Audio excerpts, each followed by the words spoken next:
WWE and TNA Impact superstar Mike Knox, a.k.a. Nux. You are listening to The Final Count. Keep it tuned.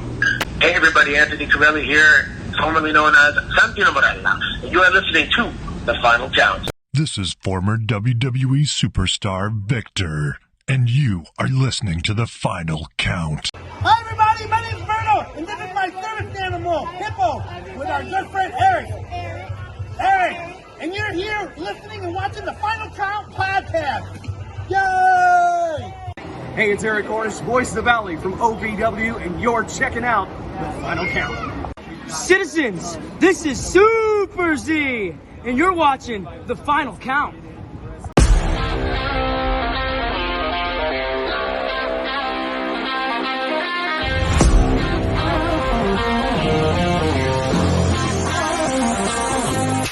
Welcome to The Final Count. Here is your host, Rymode Mosley, and your co-host, the 502 Ace, Brian Dixon.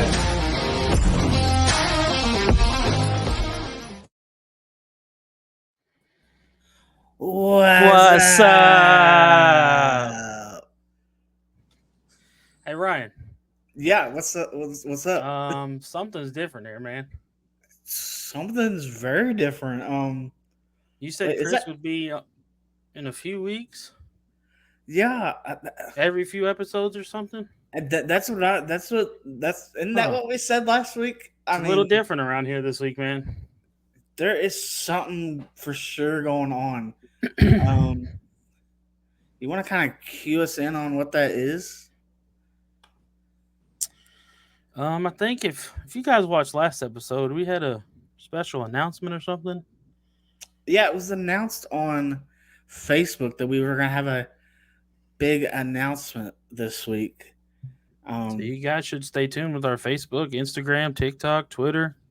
Yes. You guys would know when the big announcements are coming. And I think tonight's one. You just want to cue up that music and get right to it. Yeah, let's find out what that announcement is. Yeah, let's not make the people wait, man. Yeah.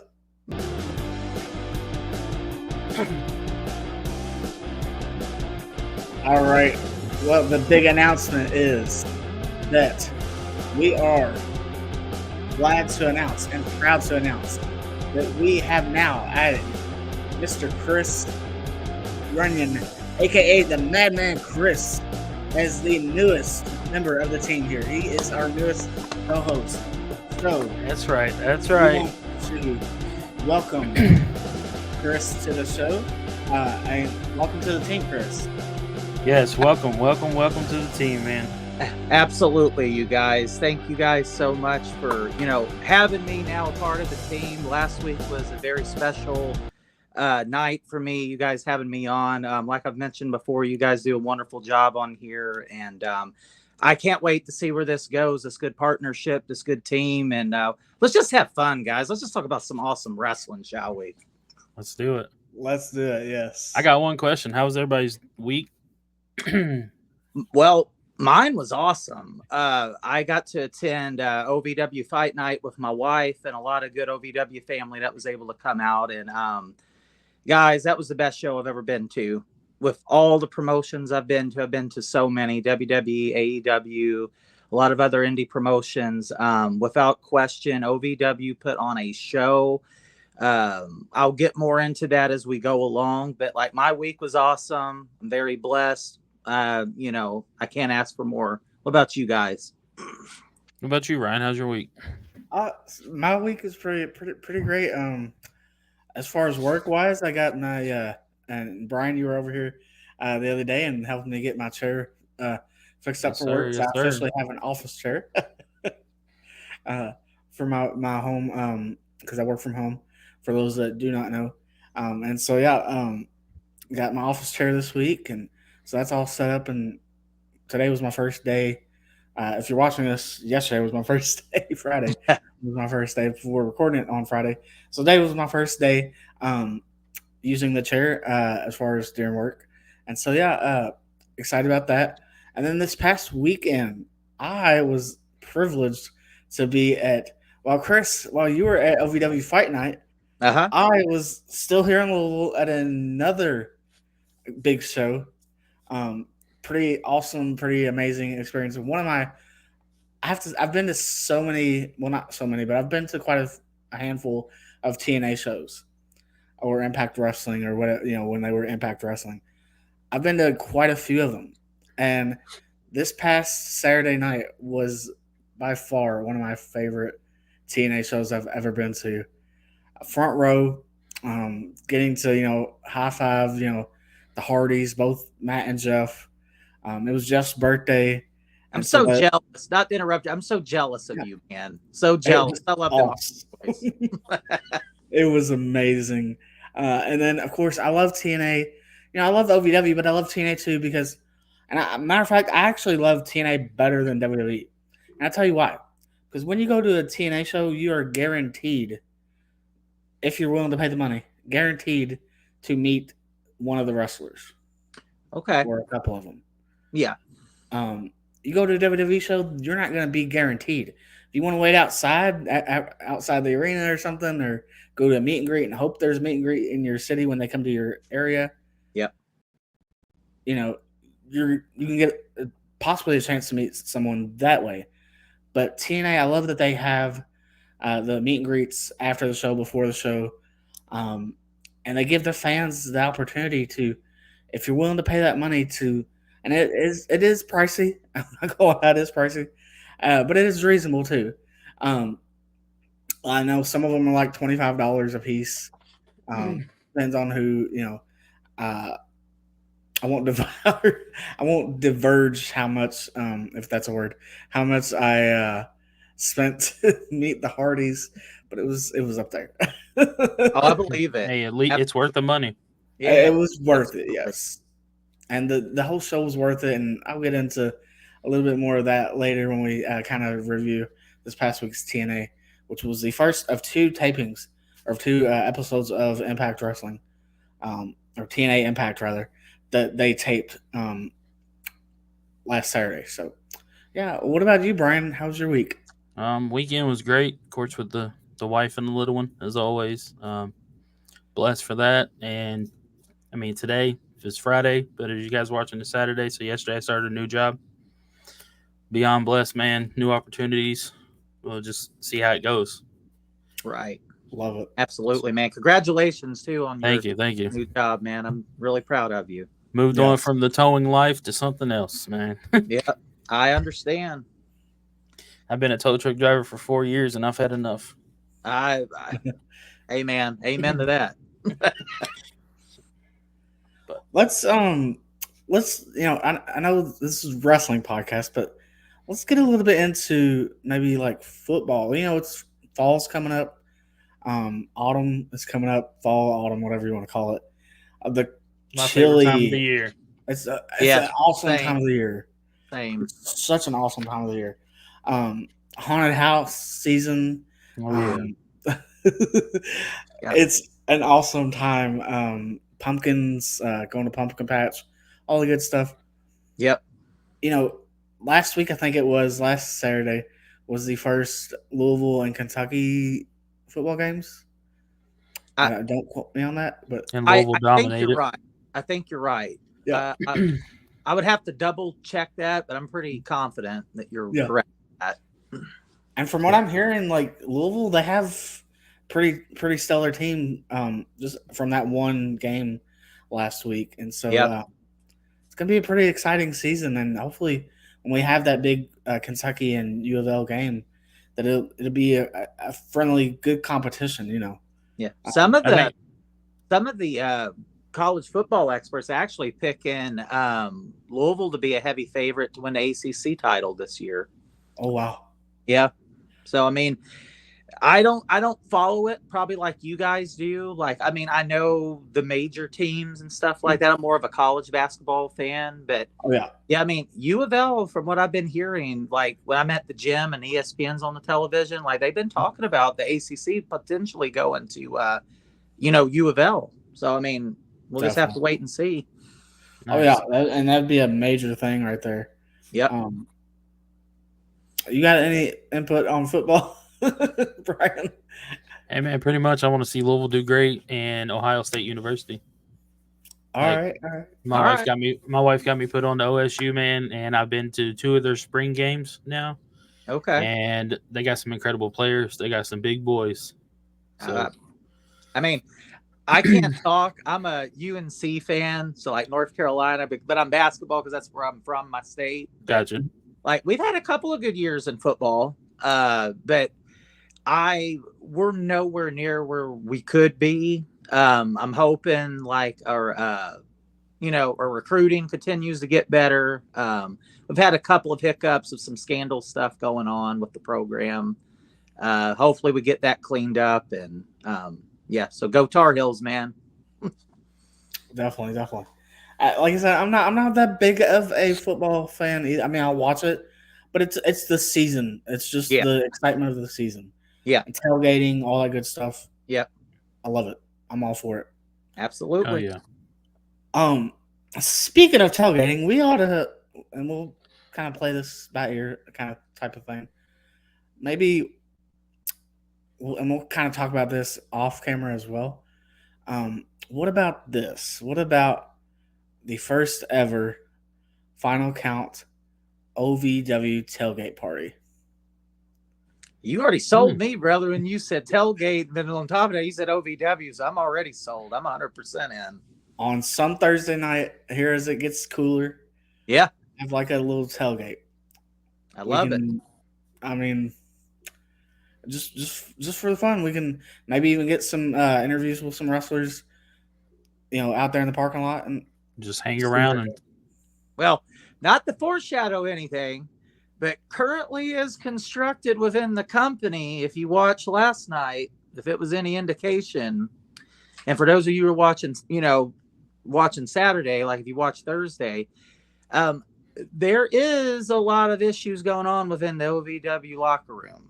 And let's just put it this way. If you haven't been able to see any of the wrestlers, you now probably have a lot more chance to see them because they have to dress basically outside.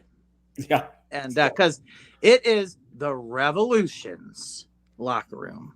Sorry, guys. Had to plug that. They're my boys. I'm trying to get a side job with them, too. So. Viva la Revolucion. Yes, sir. All right. Let's kick it off here with just a review of Bash in Berlin from last Saturday as well. So the first match and kicked it off into full gear right here. The undisputed WWE Championship match, Cody Rhodes picks up the win against Kevin Owens. Not really a surprise.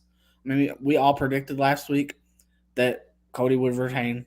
But something I loved about this match when watching it was that Kevin, he battled in his mind whether he was going to go to that, that NXT type version of the prize fighter version of himself.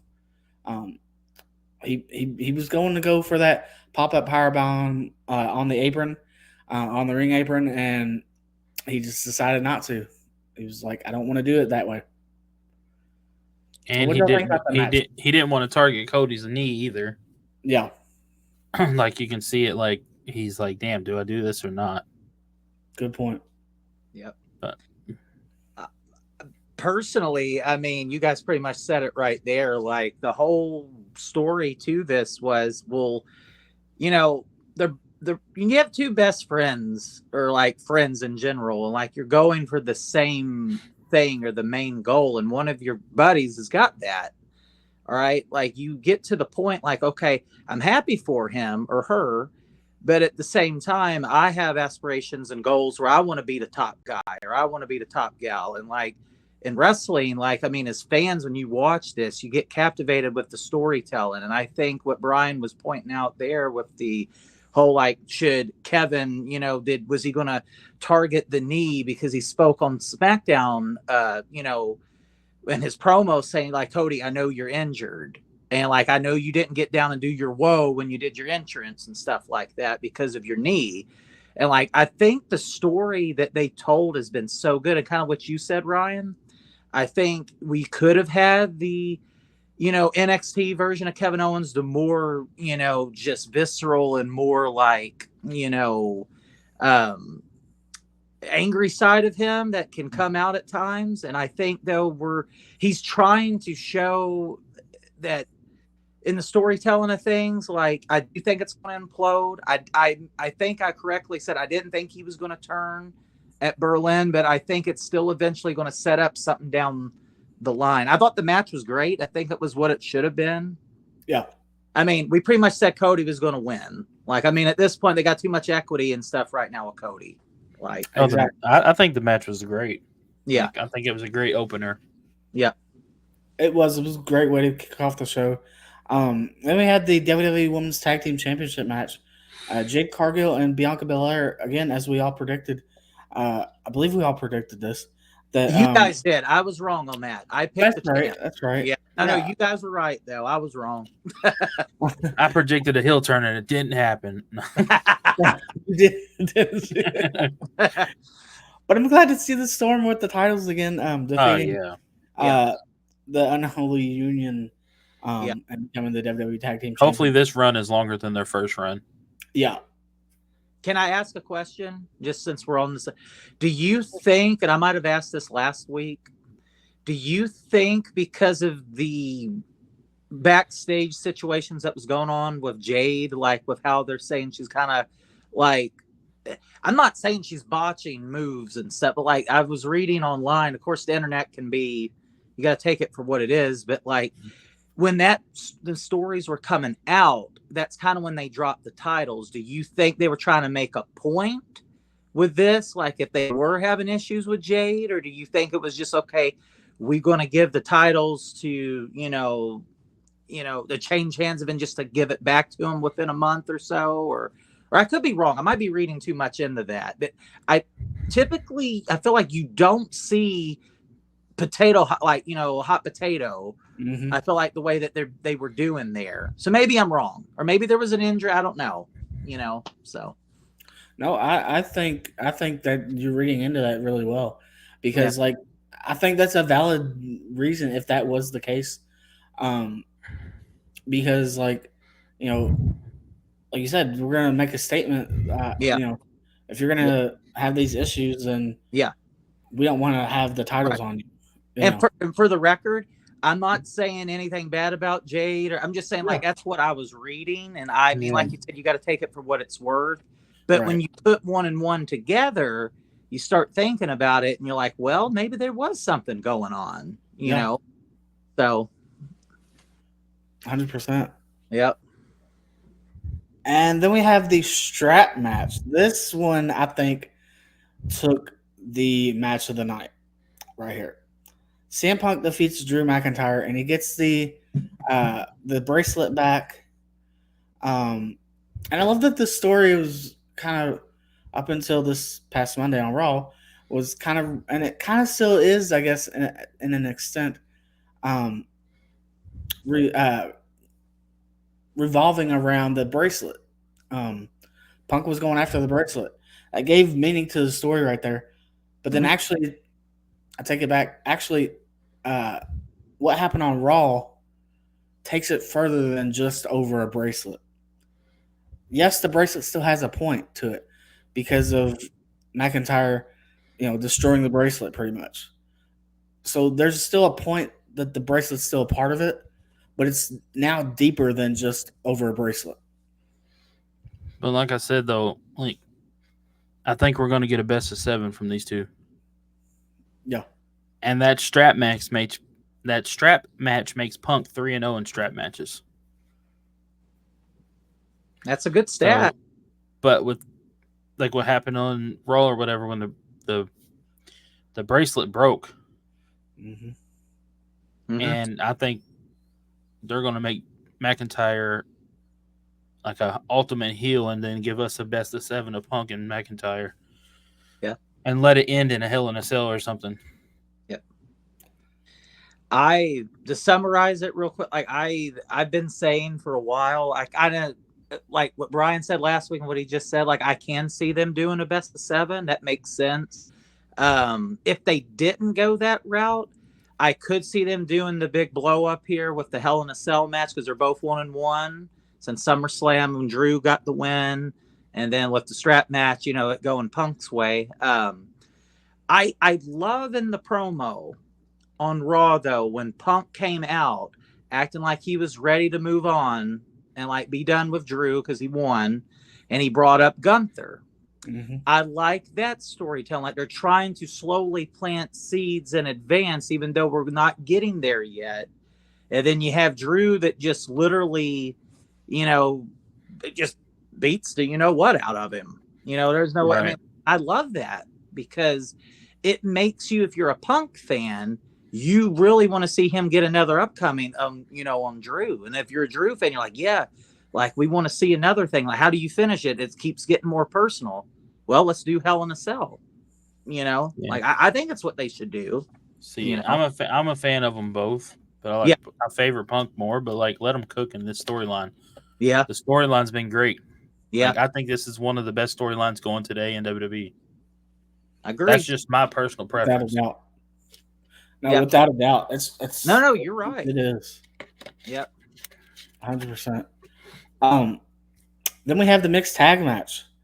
Rhea Ripley and Damian Priest, the Terror Twins, versus Liv Morgan and Dirty Dominic Mysterio.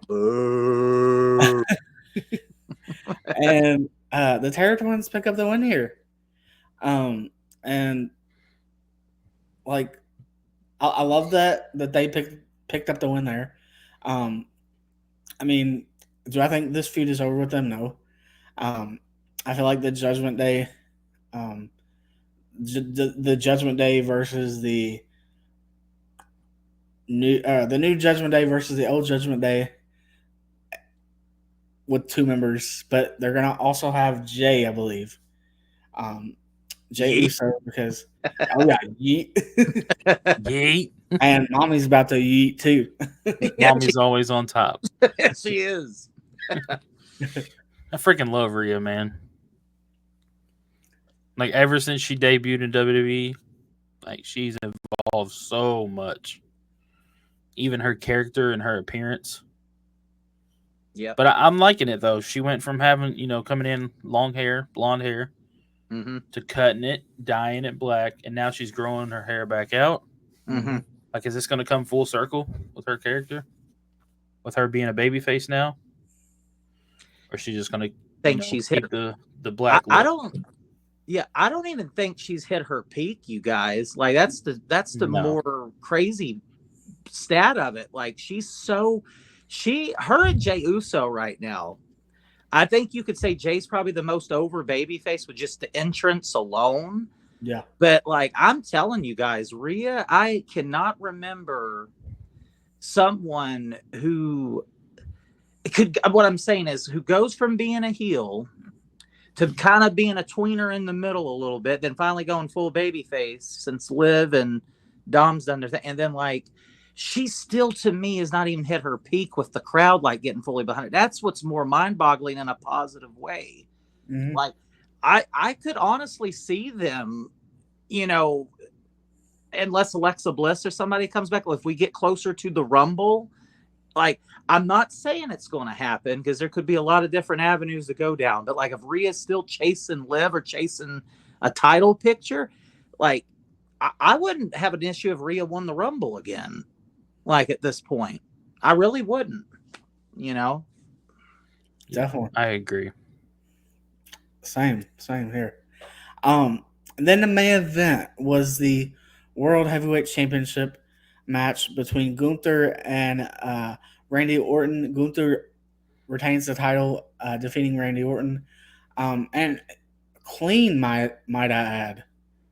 He won the match clean, and what a great match that was! Incredible, just an awesome way to close the show. And then that, the match was incredible itself from bell to bell, you know what I mean? And then that handshake at the end is kind of like Randy Orton passing the torch. Yes. Yeah. You know what I mean? Because John Cena's done it. Like Brock Lesnar's done it to Cody Rhodes. Yep. John Cena done it to Who was it? Theory? Not Theory, was it? No. I don't know, but Brock's done it to Cody, Cena's done it to somebody, and now Randy's done it to Gunther. Mm-hmm. Like, it's the legends of now passing the torch to the future. You know what I mean? Yep. Exactly. And that's good to see, especially coming from Randy. Yeah. Match was incredible. I thought the pace of the match was really where it should have been. It didn't need to be more than what it was. I think Randy really, not that Gunther wasn't already a star, but I think Randy doing what he did, like basically passing the baton, like what Brian was saying. Like, I mean, and the way the match ended, like, when was the last time you guys can remember a match, like a championship match, ended with a sleeper hold, basically? Right. I mean, I can't remember. Now, there's been other like submission holds that, you know, but like an actual sleeper, you know, like I can't remember. Yeah, no, same. I can't. Matter of fact, I don't know how many times Randy in his career has passed out to something. Yeah.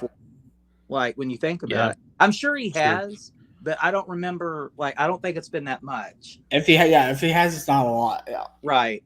100%. Yep. A+ match though. A+ match. Wasn't that crowd hot? Yes. Yes, but I had to say something regarding crowds. Nothing has yet to top.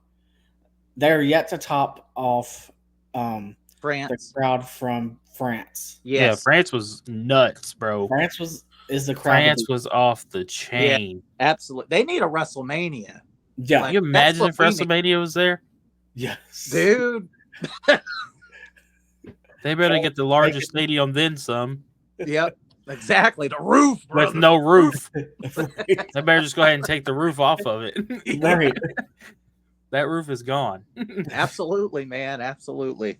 Like, what I love actually is, you know, got all these fans in one area and they're singing the Superstars theme songs for word for word, even when the song quits. Yep. It's become the cool pop culture thing to do, I feel like now. Like, it's just, you know, you go to a concert, you got the mosh pit, you got people body cert. Like, for a WWE show, man, it's like a rock concert in a way. You go there, you want to be entertained, you get to see some awesome action, but you also, now people are wanting to sing the songs, man. Like, I mean, it's just something cool to do. Like, definitely. Even when they come here, I'm like, when Seth Rollins comes out, for example, if you're not singing, then you're you're not feeling a part of the show. Yeah. Well, I think let's jump on over to Fight Night with OVW. Absolutely, man. Y'all getting me excited now. Chris, we're handing that all over to you, bud. Yes, sir. Well, let's see. All right, so first and foremost, OVW's Fight Night was a very successful show. I'm going to talk a little bit about the business side of the things, then talk about. They were able to sell over 1,600 tickets in that 4,000 seat arena, which was they were projected to do a little bit. I think they hit it, was right where they needed it to be. But guys, the merch, everything was selling. Like, soon as we got there, me and my wife and a couple of my friends. Well, sorry, y'all. They were just selling so much stuff. And like the talent, he was able to do photo ops and do, get stuff signed. And it was awesome. And the show itself was, it was just impressive. Like if you watch OVW enough, you kind of knew where it was going to go, but they also had some awesome things for the legends that came out during the show. We had, Hall of Famer, Kevin Nash that was there. We had JBL, we had Victoria, we had the Boogeyman, all who have some point in time either come through OVW or had some form of connections with WWE. And, they were, it was just a great show. And the card from top to bottom, I mean, it was a revolution. I mean, they ran the table, you guys. And the only title that was left for them to get up that night was literally the Rush Division Championship. And I guess I'll just start there and I can kind of, work my way through. We had the current champion at the time, which was, Will Austin, who had been doing a great job. Super talented, guy. But Jamin Olivencia, I think a lot of people, now you guys would know more about it because you guys have been watching for a long time, but I had to do my own research. This dude's legit. He's been a OVW heavyweight champion. I think he's been a tag champion. Television champion. Yes. So, and a lot of people, it would amaze you guys that was sitting there with me. They did not know who he was because it was a lot of Pikeville locals that were coming in. And I'm just sitting there and I'm explaining it to them, and they left away from that match because, of course, Jamin won the Rush Division Championship. But they were all saying, how talented this dude is. I'm like, I know. I'm like, his mannerisms, what he does, to me, if we didn't have Crixus and now Doug, I think Jamin would be the leader. That's how talented. I think he's just got that it factor. And the ladder match was amazing. We had the street fight that happened with Dream Girl Ellie and J-Rod, which I didn't know much about, but she won me over with that match. Dude, they threw out a bunch of Legos, kind of making it like thumbtacks type. And let me tell you, there was somebody said, "Oh, that's just Legos. That ain't gonna hurt." I'm thinking, have you never stepped accidentally on a Lego before? Hurts. Yeah. So that match was good. It was pretty. For me, it was violent enough. It was what it needed to be. J-Rod, of course, won. Then you kind of still segueing in and out of, they were hyping up the main event, the 10-man lethal lockdown cage match as the night was going on. You had Destin Jackson go against Orion, which they actually had a great match, but it was kind of over. It was over. I don't want to say overlooked, but because we had JBL that came out to the ring that interrupted the match, which to me was perfect. Yeah. And a lot of people got offended by it, but I'm like, no, that match was targeted for this because they were trying to bring the legends who was there doing signings onto the pay-per-view, and it worked out. JBL comes out there, cuts a typical heel promo. He is one of the best at drawing absolute 100% authentic heat. Does a couple of clotheslines from hell, kind of leaves and does his own thing. Calls Brian Kennison Brad a couple times, which I love Brian. Linda Kay came out there and got in the ring with Adam Revolver. That was actually, you would be surprised if y'all were there. That match got a huge pop.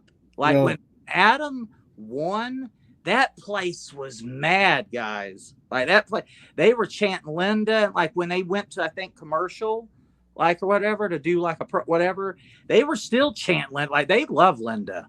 Even at OVW, people love Linda. And, and then you had, obviously in my opinion, the biggest match that they had, was, the 10-man lethal lockdown match. And speaking of which, the cage match itself, get that structure, because they didn't already have it. When you go to some events and there's a cage match, they already got, when you come, when you sit down, you're able to look up, you normally see a cage, right?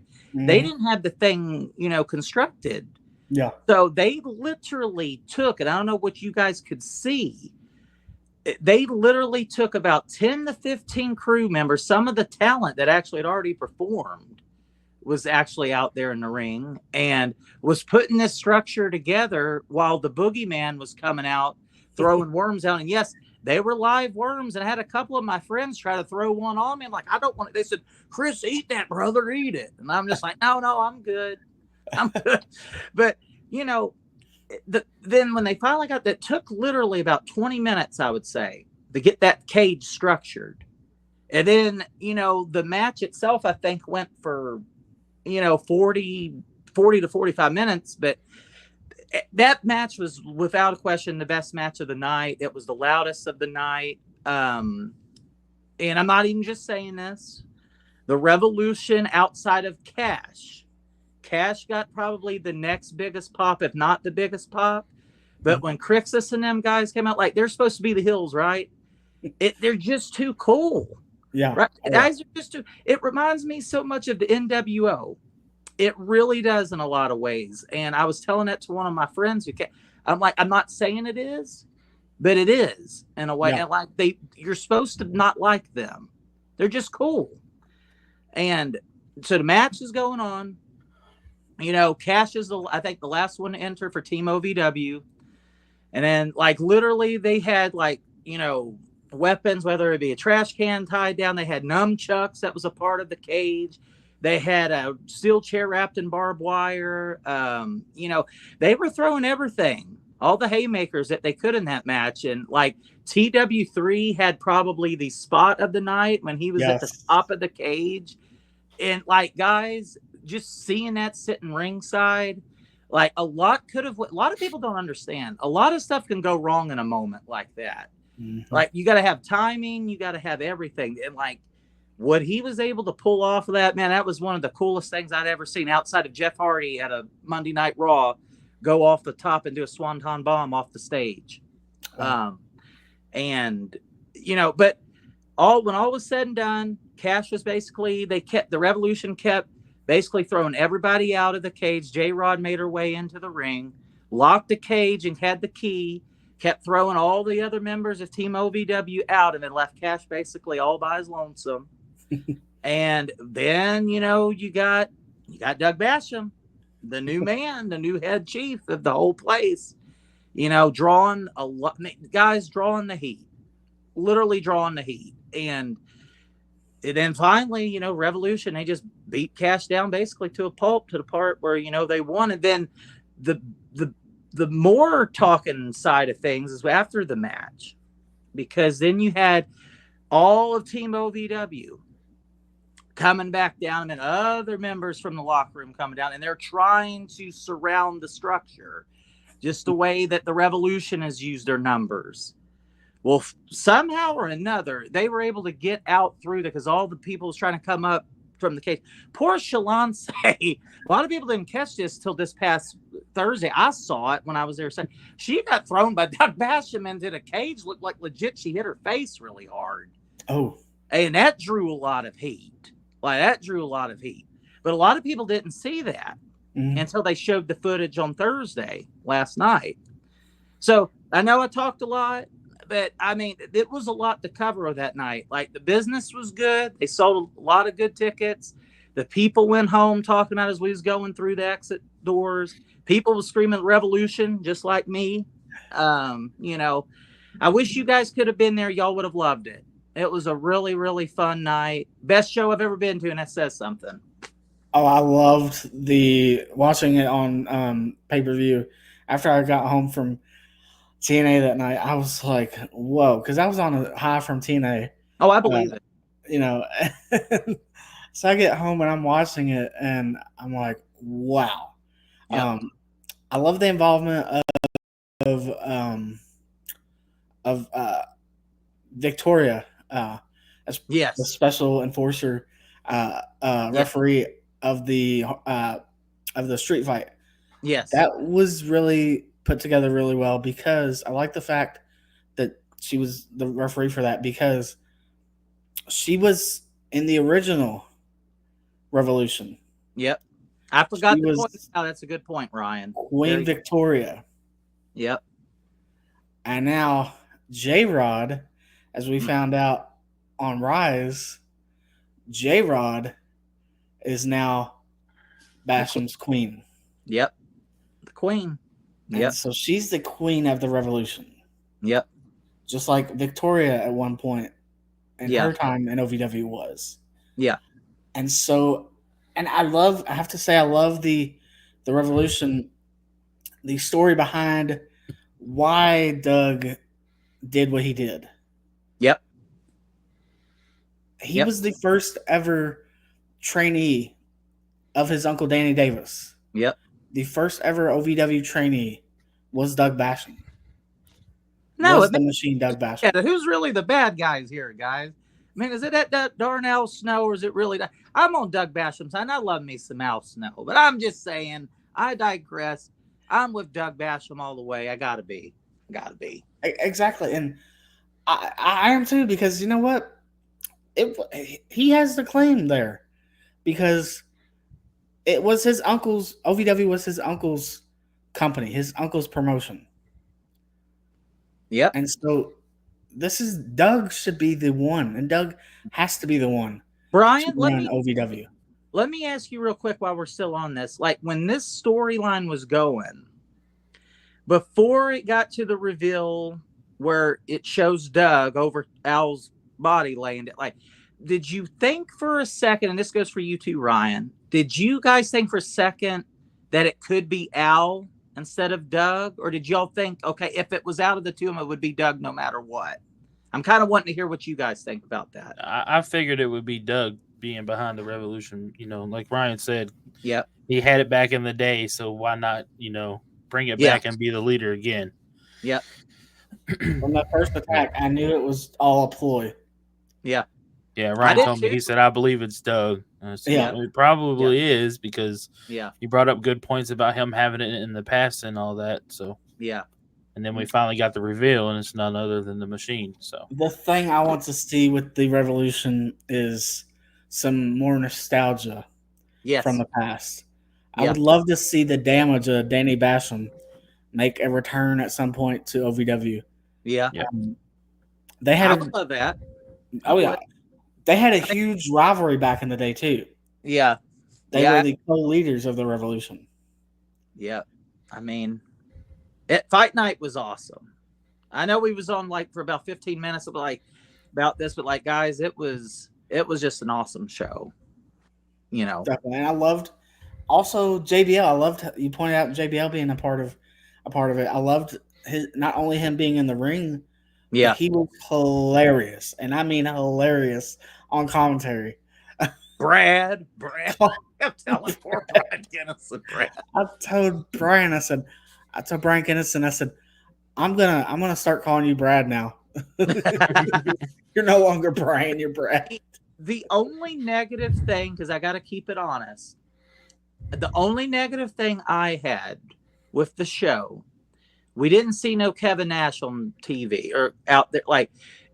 I don't know if that was done like that purposely, but you had Victoria, you had Boogeyman, and you had JBL, and they were all doing signings that day just as Kevin Nash was. Mm-hmm. Why did I honestly thought he was going to come out in the main event at some point? That's what everybody was kind of thinking, because we kept saying, oh, well, here's Boogeyman. Oh, Victoria's in the street fight match refereeing. Oh, JBL came out. So to me, I don't know if it was just, I'm assuming it was done that way, but that was just probably my only one negative takeaway from it, because there was a lot of people really bummed that they didn't get to see Kevin Nash. But then again, you could argue, well, if you wanted to see him, you should have paid to get the signings. I mean, I see both sides, but being a fan of wrestling, and he's a big name, there was a lot of people disappointed with that, Oh, I can get that. I can understand that, for sure, because he made an appearance at OVW a couple years back on September 11th.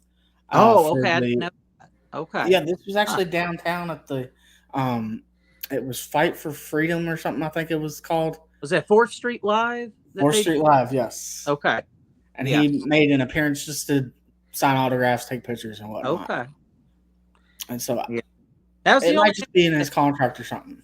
Yeah. So I appreciate you guys taking that extra time to talk about that, because that was just that was a good show. It was just an awesome show. 100%. And then next, let's get into NXT No Mercy. So NXT No Mercy, we have the NXT Tag Team Championships being defended by Chase U, Andre Chase, and Ridge Holland. And then they were defending those titles against Nathan Frazier and Axiom. And surprise, surprise, Nathan Frazier and Axiom pick up the win here, and they're the new tag team champions. But what's bigger, I believe, than even that was the shocking turn by Ridge Holland and attacking Andre Chase. What y'all think about that match? You go ahead, Brian. That's another match I would say that was great, well executed match. I kind of figured Chase U wasn't going to last long, like their title run, because Ridge is such a better heel, and he still gets all that heat from doing that spot with Big E and stuff. Which they're professional wrestlers, injuries are bound to happen. It was a bad spot, bad timing, but I think Ridge Holland is better on his own than he is with a team. And I could see the heel turn coming. Like he didn't fit to me, he did not fit into Chase U. That's just my personal preference. Like he's a better like heel monster than he is a baby face, you know what I mean? I agree. You got them people that need to stay babyface, and them people that can pull or to stay heel, and then you got some people that can pull babyface off. Yeah, and he's one of those people that can stay heel and still do incredible work. I was just going to say I agree with Brian. I have nothing really to add to it. I think that once you've seen that Ridge Holland was inserted at the point with Chase U, I kind of thought this isn't going to last long, and the fact that, we kept getting teased for a little while that like, okay, there might be a little bit of friction here. We're waiting for it to happen. Oh, they keep getting us. Oh, he's not really in week after week. Oh, okay, this is going to happen. He's going to turn. Nope. I think it finally came to the point where some people actually was somewhat shocked. Not that we were, but like you got some people that kept thinking, okay, well they didn't pull the plug or, to get it to happen. And they finally did. And, I still love Chase U, but I think the title needed to switch. I mean, just because to create that more story now with Ridge going against them, I agree with Brian. I think Ridge being a heel just suits him better. Like he said, there's certain people you can just see being, a heel more than you can be in a face or vice versa. Yeah. So like Rey Mysterio, could y'all see him being a heel? No. No. Or like John Cena. I mean, yeah. Of course, he had that short heel run in the beginning, but yeah, still, like nowadays, no, you would not see Cena as a heel. I mean, I still can't see him after all these years. Same. The next match was Zachary Wentz, and Zachary Wentz, TNA superstar, defeats Wes Lee here. Incredible 10 out of 10 match. Yeah. Them boys tore the house down. Yes. Like I was shocked. Yeah. I was shocked. I was too, because Wes Lee's my dude. I was shocked, but it was a great match. Like, you could probably argue, would y'all say it's probably match of the night? Definitely a contender for it, for sure. I mean, it's at least in the conversation. At least in the top two. Yeah. Oh, yeah. At least in the top two. So, like I said, that definitely shocked me. Seeing a TNA star pick up a win on NXT, a WWE show here. Wow. You wouldn't have seen that a couple years back. New regime, guys, new regime. There would have been no chance. Oh, no literally. Chance in hell. Ended with that. No pun intended. We're bad. Then we have the, hey, they love to see it. Yeah. Then we have the NXT Women's North American Championship. Kelani Jordan defeats Wendy Cho.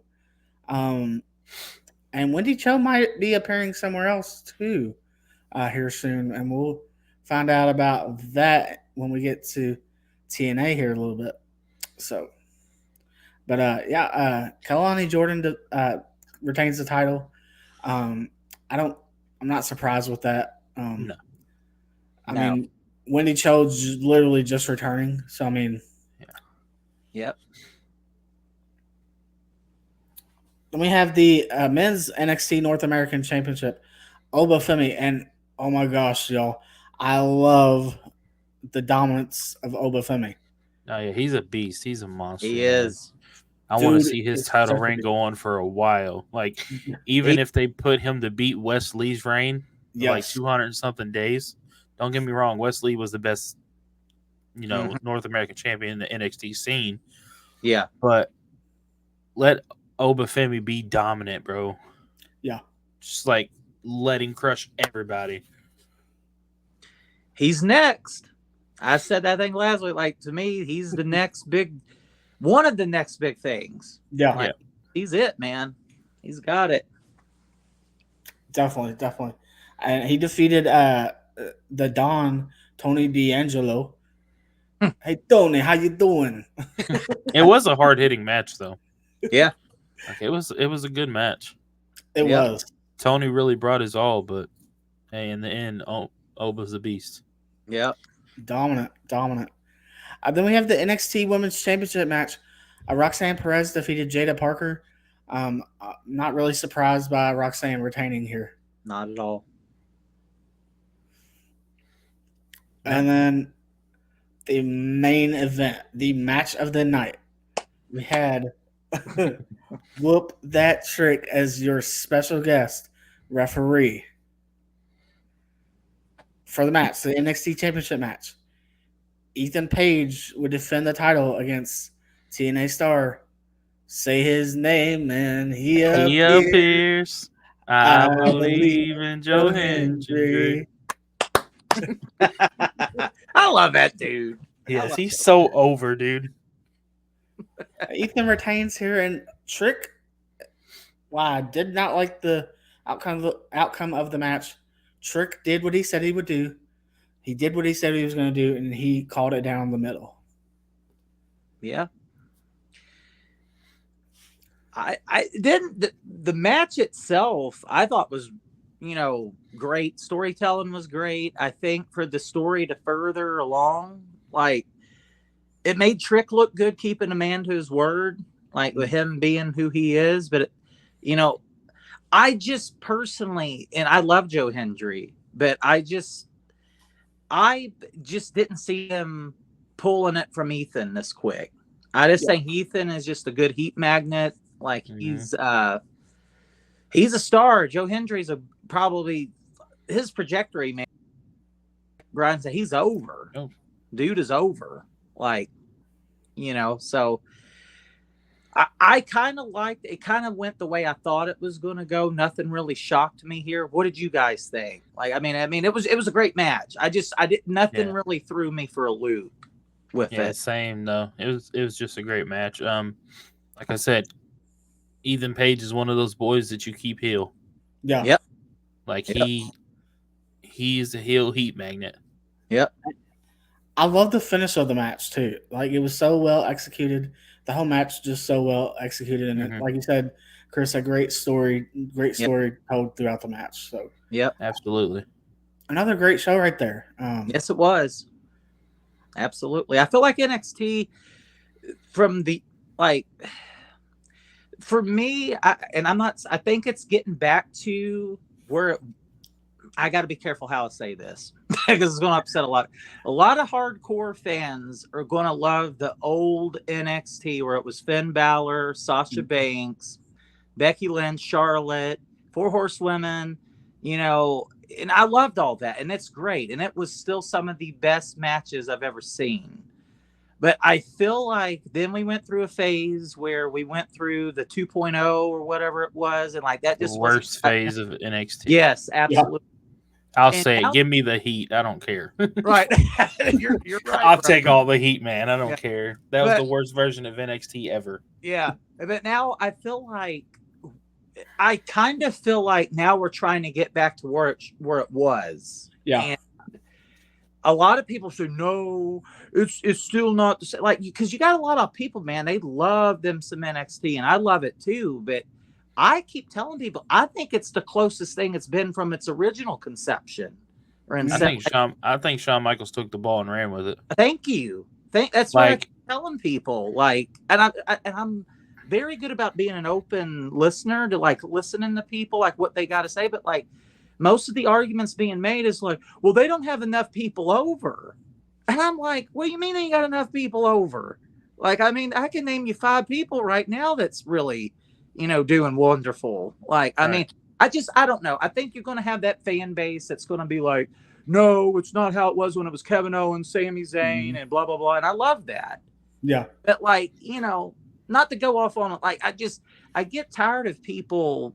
They keep wanting to compare and contrast. They can't enjoy it, man. Like this is, I feel like NXT right now is awesome to watch. It really is, I think what the main roster and NXT has going on is great.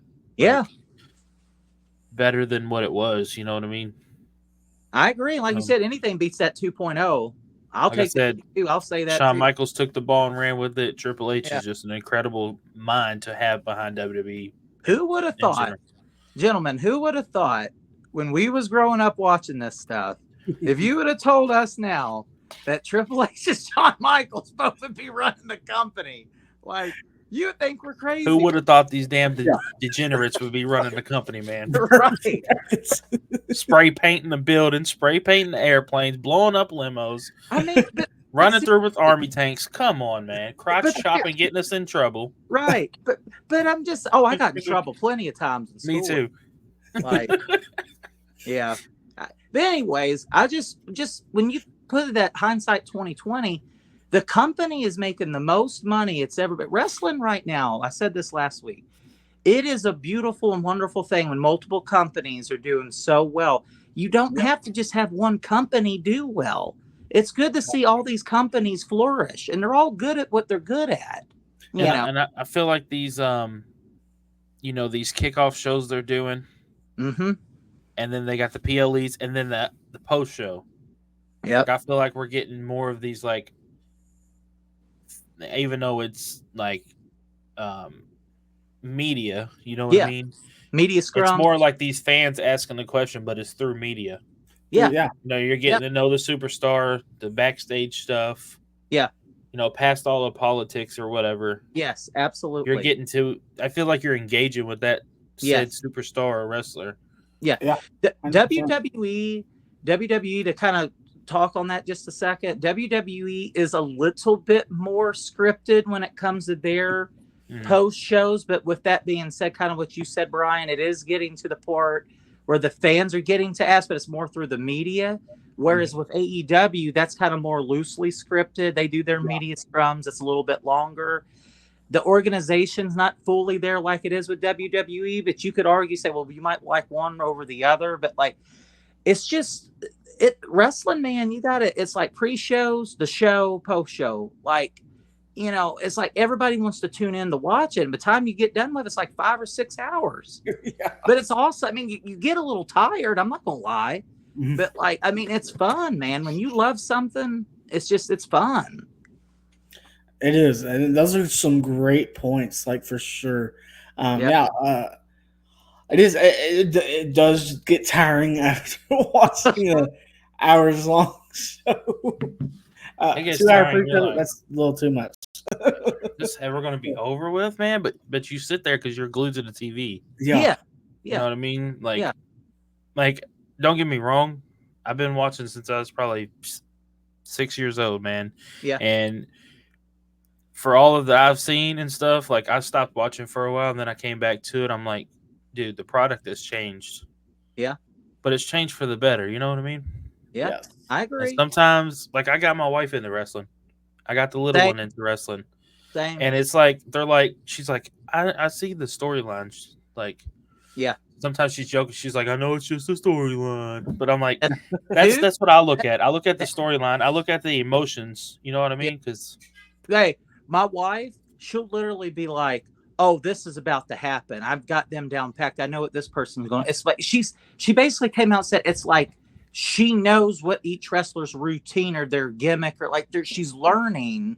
Like, oh, he's about to do a clothesline. Like, and it really makes me feel like really good because I'm like, she's really invested. Like, she's paying attention to it. And she used to just go to be there to support with me, but like she really enjoys going now. And like she'll get into it and Like she's a huge at OVW. She loves Crixus like I do. So I mean, like it's like I seen her like last night doing it. Like just seeing her smile, man. Like I'm sure you feel the same way, Brian. And like you get people that you love in your family, man, that they really like it like you do, but then they start to slowly get into it. It's like do you remember when you first start, like you said, you was 6 years old. I was 3 years old. I don't know how old you were, Ryan, when you spent like the moment that caught you and captivated you is when you finally get to see that with your loved ones.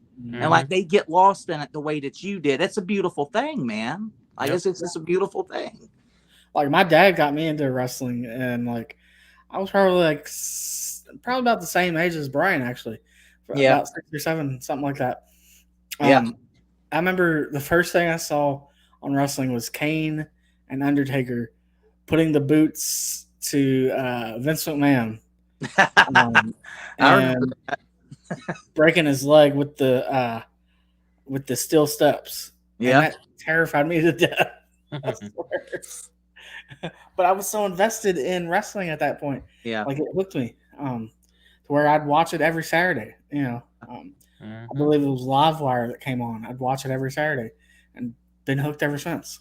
I used to watch Sunday Night Heat and Velocity on Saturdays on CW or whatever it was. And yes. Saturday night's main event, I think, was still somewhat of a thing for NBC. A couple of, I mean, I was born in the 90s. So like they had a couple of, you know, but I just love wrestling, man. I love it. Exactly. So the next thing, Brian, I believe you said you had some topics you want to talk about. Yeah, man. I just want to point like a couple things out about NWA, National Wrestling Alliance. Let me see here.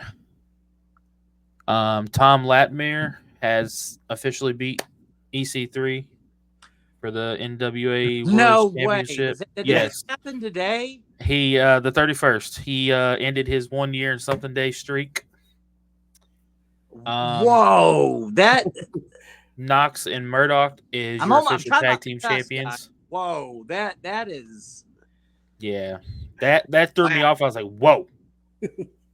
Like, really? At OVW right now, EC3 is like literally the, you know, that's, I mean, it shouldn't shock me. Everybody's got to lose at some point, but like you telling me that, I thought, whoa, I had to hear that again. Like, yeah, and then like I said, Knox and Murdoch are the tag team champions of NWA now. Knox, which is a alumni of the show. Alumni, yep.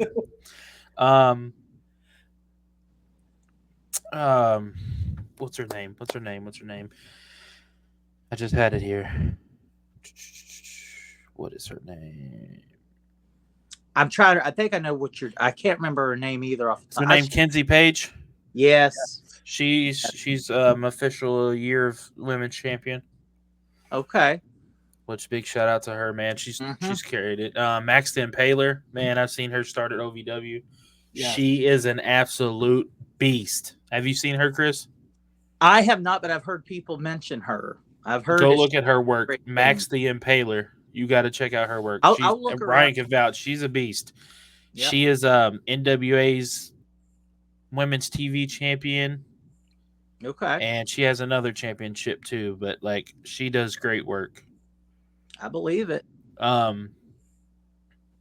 think that's all I want to point it out for as far as I know we don't talk about NWA a lot, but I catch here and there on YouTube. You know what I mean? Well, that's good. Hey, nothing against. Hey, NWA is something good to talk about. There's a lot of OVW talent that actually are working close with them. Like La Princesa, I think's actually been signed with Tiffany them. Evans. She's Carson Drake. Carson Drake.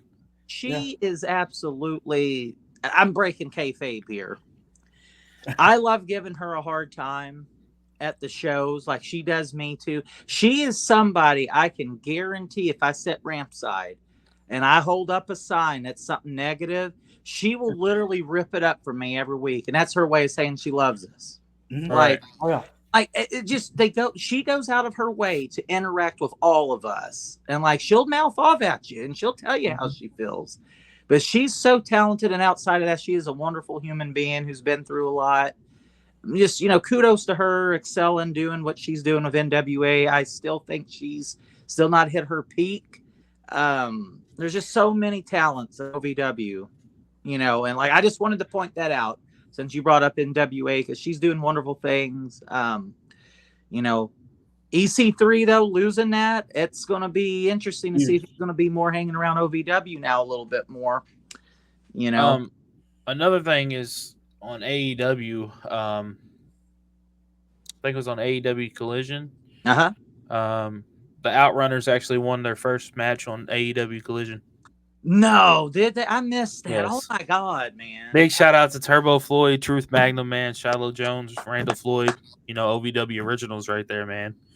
Yes, they took this '80s gimmick and they've been running with it, and it's some of the best freaking work they've done, man. Yeah. Anywhere they go, they catch the crowd just like that. Yeah.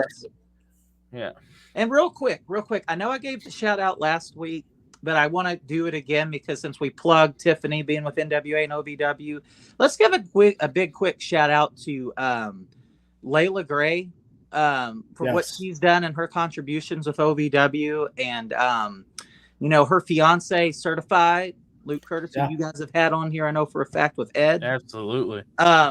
He's also I'm not sure exactly what's going on with him, but like, I think he's got some good business endeavors coming up his way. With other looking out. That's all I can say. Be looking out. Yeah, and I'm not trying to speculate and throw but like, I'm pretty confident both of them, because Layla's doing great things with Top Flight, with Ring of Honor right now, that's connected with AEW.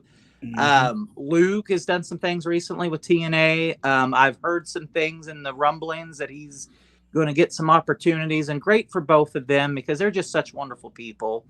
And they've done so much for OVW since I've been attending. And I know Ari Alexander's had some opportunities with AEW as well. She's another good talent. I don't think she gets talked about enough. Like, she's another one that's just so, good. And like, so people getting shots at NWA, cross promoting, doing what they can do to get their brand over. Kudos to them. Kudos to Layla, Luke, Ari, La Princesa. EC3, come home, sir. Revolution needs you. You got the weight now off your shoulders at the end. Isn't he still OVW's national heavyweight champion? He is. Okay. Hey, we got to stick together, guys. Hey, we got to stick together. You love to see it, is all I'm saying. Yeah. I appreciate y'all letting me plug that, by the way. Hey, no problem. You are. Hey, if you guys didn't hear the first of the show, Chris is now official part of the podcast. Hold on. Let's say that again.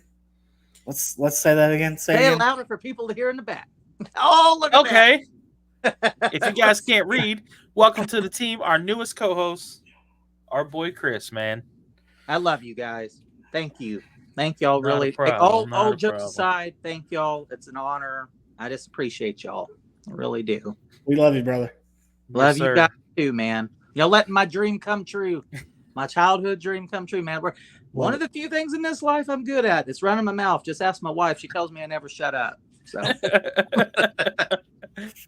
let's jump back into OVW for Rise. Kind of do a recap of Rise, and then we'll do a recap of TNA to end the show here for this week. Yes, sir.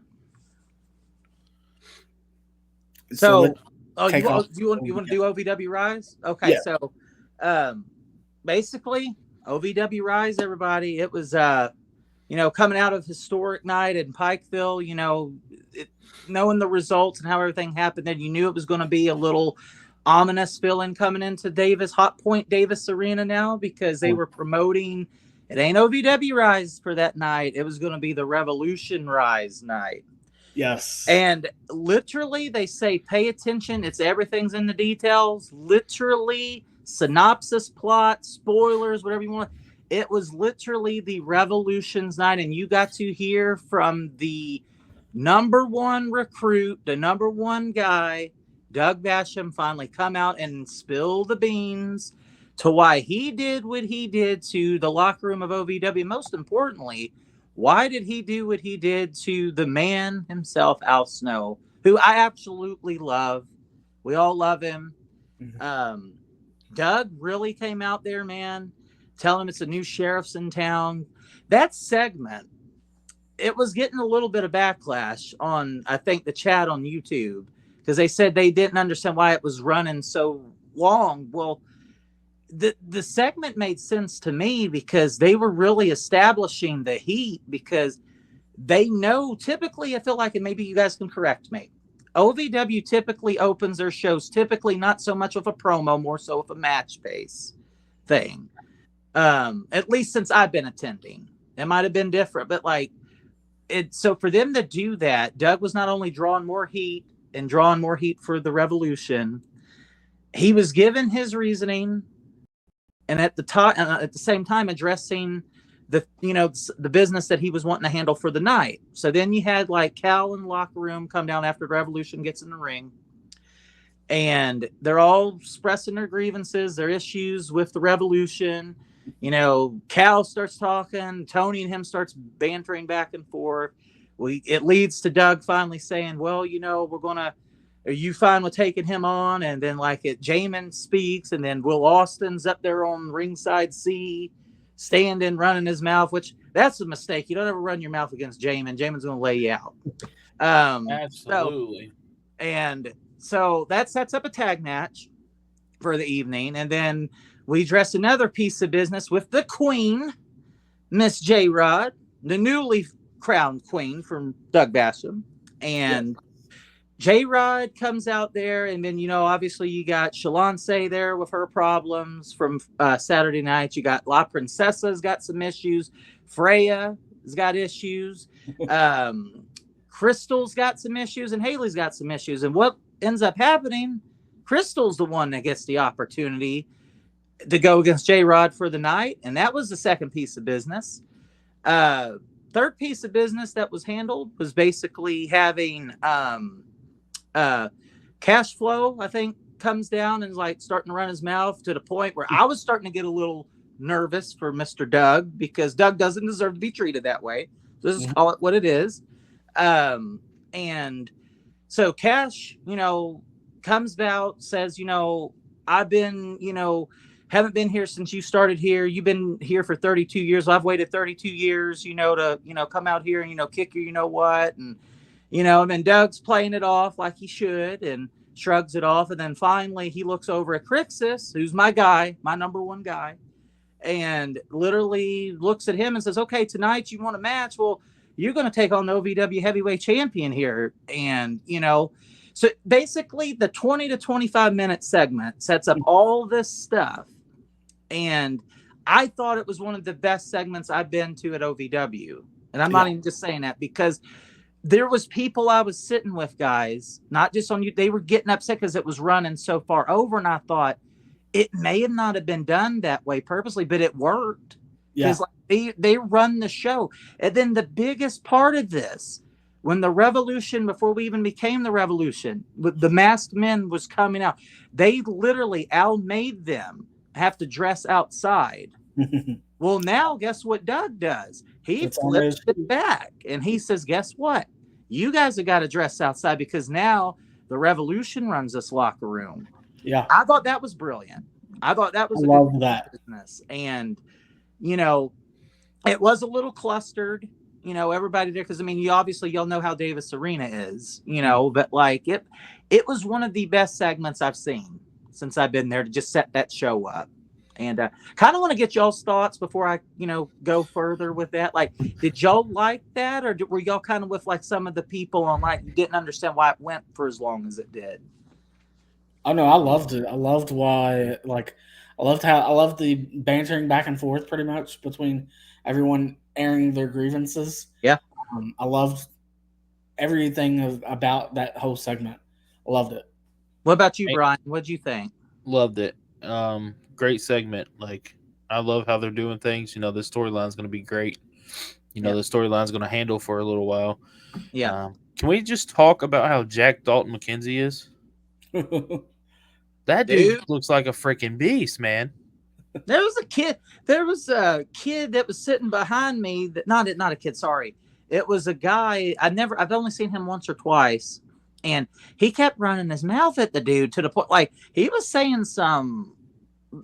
And at one point, when they were trying to exit the ring, Dalton actually came over there. And, like, it didn't show because I think they were cutting Al Snow's collar and elbow thing. But, like, he was running his mouth back. And I said, good for you, Dalton. Like, I mean, like, he was just letting him know, like, I ain't going to deal with this. And then what's so funny, he didn't say a single word rest of the night because he was that scared. Wow. Yep. But Wow. Dalton is a beast. I think he's gotten bigger every time I see him, man. Yeah, he's gotten bigger since when he debuted, man. I was like, whoa. On a side note, the best thing, and I don't mean this in a bad way, I'm just being honest, the best thing for him was being put in this group. Just because, not that he wasn't talented, because he is, but he's able now to work with some of the best there. And on top of that, develop his character even further. And then the audience is going to draw more heat to him, but the type of heat that you need. Mm-hmm. You know, like, that's my personal opinion. I've been saying for a while he's a star. I'm not saying he was misutilized, but I think sometimes you can only get so much TV time.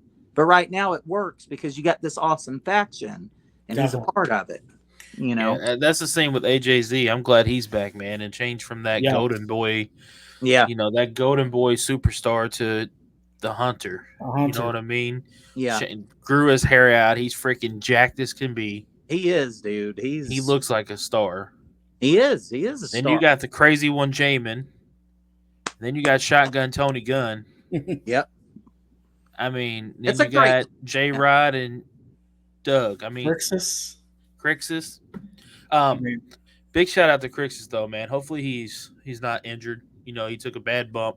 Yes. Yeah. I just wanted to point that. There's something I wanted to point out. Like I told Chris and told you. Yeah. Let's hope he didn't damage himself too bad on that little spot there. Yeah. Just aside, I'll take a second too. I just want to say, because I know a lot of the talent, some of them probably hear stuff and probably watch this, obviously. I just want to, say, for any of the talent that goes through anything like this, like we are all for you, all storylines and all stuff aside, like you guys literally help provide us a huge escape and, from our own hardships of reality. And, you guys really help put smiles on our faces, and like our entertainment a lot of times comes at a price and a lot of sacrifice, whether you be away from home and, the wear and tear it puts on your body. So Crixus, if you are hurt, sir, we love you and we support you, and thank you for everything that you've done, all your contributions. And this also goes for any talent that is who might be hurt, who works through injuries. Because a lot of times you don't know, a lot of them might really be more injured and hurt. They just find a way to work through it, so. 100%. Yeah, you just don't. And they're putting their bodies on the line for us. And so, I just wanted to make that clear, because I know a lot of times I'm not saying you guys do it, because I don't think you do, but a lot of podcasters, and just fans, because like you got to remember, we're just fans, and like unless you're in the ring and you've taken bumps, like I'm speaking from me, I'm not educated enough to tell someone like what he or she can and can't do, especially when it comes to performing, because I've never performed. It's been something I've always potentially wanted to do, but I've just never had the athleticism. Not that I don't have the charisma, I think I do, but it's just for what they do, it goes further than what meets the eye. It really does. And people think it's so easy, and it's like, it's not. It's a lot of wear and tear on your body, and it's a lot of traveling. It's paying your dues. You hear that a lot with wrestlers and wrestling. Like, you got to pay your dues. And like, I mean, people think, and I've had a lot of friends say, well, that stuff's fake, or, I can do. I'm like, let me see you get in there and take a back bump, Right. And I can vouch for that. I can too. I've taken plenty of bumps, man. I've been hit with steel chair. I've been put through a table. It is not fun. Yeah. It may look like it's a trampoline, but it's not. Yeah. I didn't want to get off on a tangent or a side note, but like, I'm very passionate when it comes to respecting the business and respecting the talent, especially because they put so much into this, and this is their livelihoods, just as we go to our jobs, right? So we wouldn't appreciate people say, well, what you do is fake and stuff. Right. like at the same time, there's nothing about wrestling that's fake. You know what I mean? Like you're going out there, you go to a movie, you watch a movie. You know, you don't go in there, okay, well, Tom Cruise is doing this, but it's fake. He's got a stunt double, or, you know, like, and I tell people, they think it's a trampoline. It ain't no trampoline in there. That's, no, you know, it's not. It's not. I can vouch for that. So I appreciate y'all letting me have that 5-minute tirade. I had to get that off my chest because I just can't stand when people do that. Ryan, do you want to run through some TNA real quick? Let's run through a little bit more of OVW, see what else we got for OVW. Okay. Then we'll kind of drop through a little bit of TNA. You guys are fine. I apologize. So basically, the setups basically for the night, like I said, I raved the rundown. Like Revolution's basically going to have like majority of the matches for the night. You've seen the tag match with Jamin Olivencia and Shotgun Tony Gunn. Taking on Cal Hero and Will Austin. I thought the tag match was really, really good. I think it ended the way it needed to. At some points, you know, you guys, it's just, you got to go with the formula. And right now the formula is how the Revolutions, the whole goal right now, if I'm stripping it down completely, the Revolution is trying to come in here and disrupt and cause chaos and turmoil because that's what they're supposed to do. And that for that to happen, you have to be able to have the heat. The heat has to build, and the heat's going to continue to build to the point where it's like, okay, we've had enough of this. And you're going to hear the fans week in and week out, like the ones who aren't with the Revolution. They're going to keep wanting to pay to get that ticket to come back in and finally see the baby faces get their, you know, upcomings. And, you know, and to me, that's how you do wrestling. Wrestling is as good as you can get as long as the heel controls the dance, in my opinion. And I'm just going by what I've watched my whole life. Like I didn't used to love it, but like the older I get, I could see now, like the heels control the dance. And right now, Cal and Will, you knew that they wasn't going to have, you know, it wasn't going to be a nice finish with them. J-Rod in the night went against Crystal. Let me get that right. And like, you know, you knew what was going to kind of happen with that. J-Rod was going to win that. She successfully defended her title. And then you had, you know, obviously, you know, Crixus and Cash stole the night, in my opinion, as far as match. They got a good amount of time to do their match. A lot of outside, you know, and one thing I like about OVW too, guys, if you notice, you don't see, you know how you watch WWE, let's just give an example, WWE. You see a lot of matches, they'll have the focus start from the in and go out, all this, you know, and it's okay. I like that OVW, I feel like they try to follow criteria with it. Like if you're going to have your main event, you don't want to have, for example, you don't want to have your two previous matches have somebody go through a table. Right. Like, and then they follow that up. So that's where I'm going with. And I kind of like the fact that the main event, you had more of the outside, like, you know, false countouts, like Cash having to rush back in, Crixus have to rush back in, beating up all over the ramp side there. And like, you have that a little bit through the night, but you have more of that and they have it more structured where it has more meaning. I feel like that everything OVW does has a meaning to it, whereas I think it can sometimes get lost in other promotions. Not that they don't have the talent and the knowledge to do it. It's just, I think what OVW does, it's such a better job with it.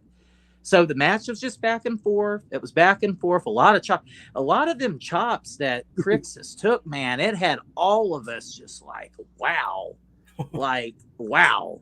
As a matter of fact, my wife took a photo of me literally looking like I was concerned for Crixus, which I was, you know, and posted it on the fan zone. And, you know, but at the end of the night, you know, Crixus and, well, before I get to that, Crixus took a clothesline from Cash to go over the top rope. And from there, to a lot of our eyes, it looked like Crixus got hurt.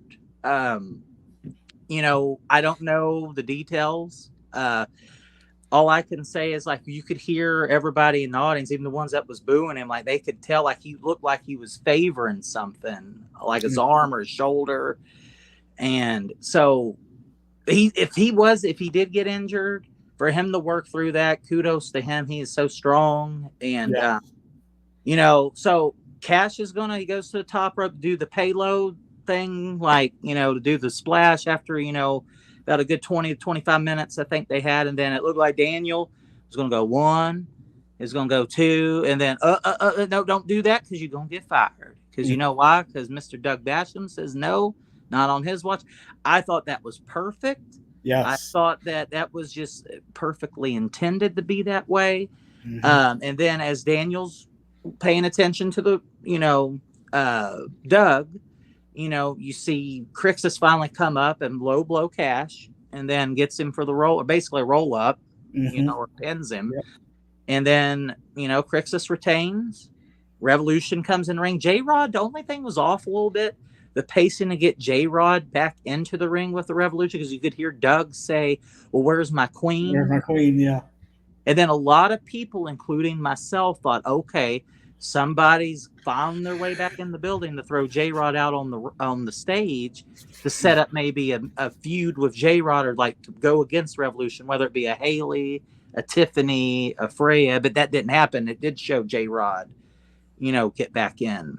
And I thought it was a perfect way to end it. Then you heard Doug say, before we went off, he was just kept saying, Al, I hope you're sitting in the hospital bed, with your cracked skull, or, just so heelish. And you just, in his mannerism, just the whole, his whole setup, man, it's next level right now. And I could tell you for a fact, and when it went off air, there was literal, for another 5 to 10 minutes, they were still on the ramp. There were ramp A and ramp B. They were still mouthing off it Tony Gunn and the awesome thing, Dalton McKenzie, Tony Gunn, and then Doug didn't give them the time. Doug went on to the back, but Tony and them kept running their mouths. Said, "Don't talk about our boss like that," and just mouthing at it's just awesome. So it was an awesome rise, guys. It really was. I hate that you guys wasn't there to see it. That rise. Yeah, I loved the way everything that went down. I love the don't cross the barricade. Don't you step foot on the other side of the barricade, or you're going to be fired. Yeah, forgot about that part. Yep. I loved it, and you got so many people that are upset. Guess where they had the merch tables? Guess where they had the merch tables at the end of the night? Outside. And that's where they're going to be moving forward, they said. Wow. Yeah, they're sticking to it, man. They're sticking to it, brother. And that's the way to do it. And guess what?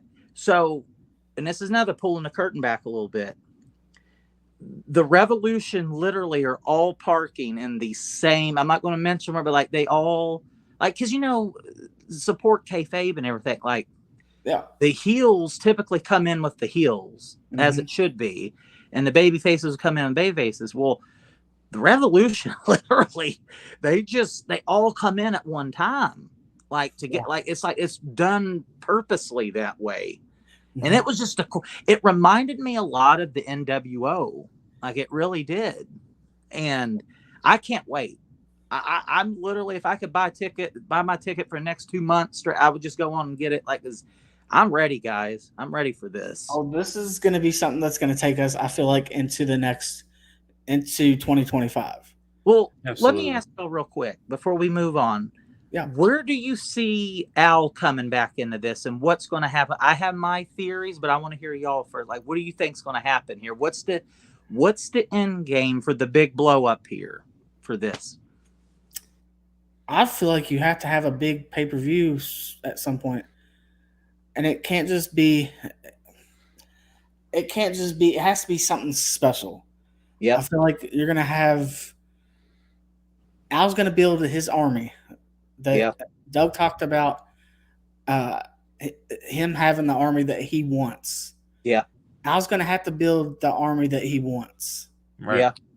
Al's going to bring in some friends of his. And I'm going by what I feel like.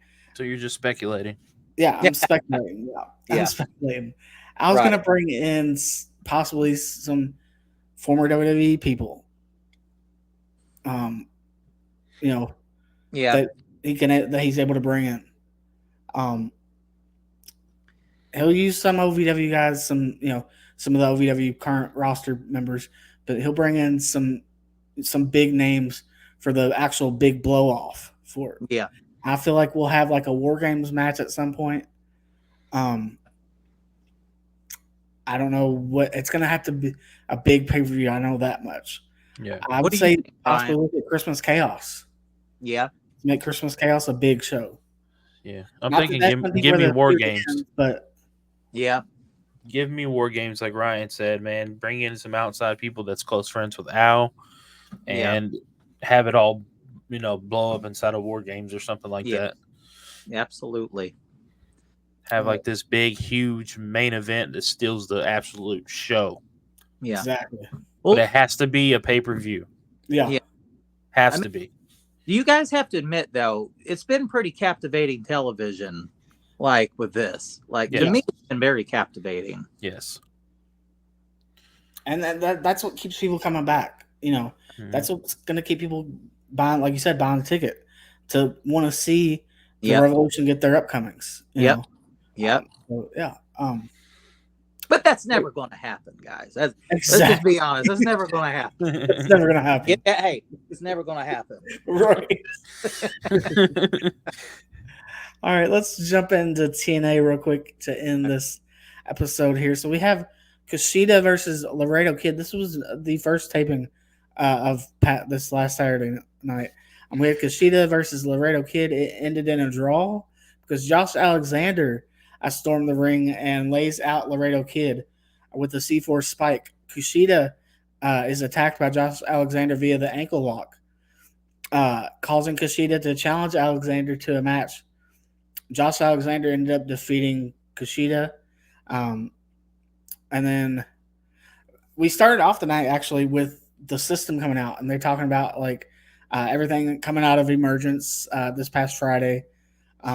And everything that happened with Emergence and all their matches their big tag match that they had against the Hardys, Santana and Joe Hendry at Emergence. And then Moose mentioned that at Victory Road, in a couple weeks at Victory Road, he will be challenging Nick Nemeth, the TNA World Heavyweight Champion, for the title and getting his rematch.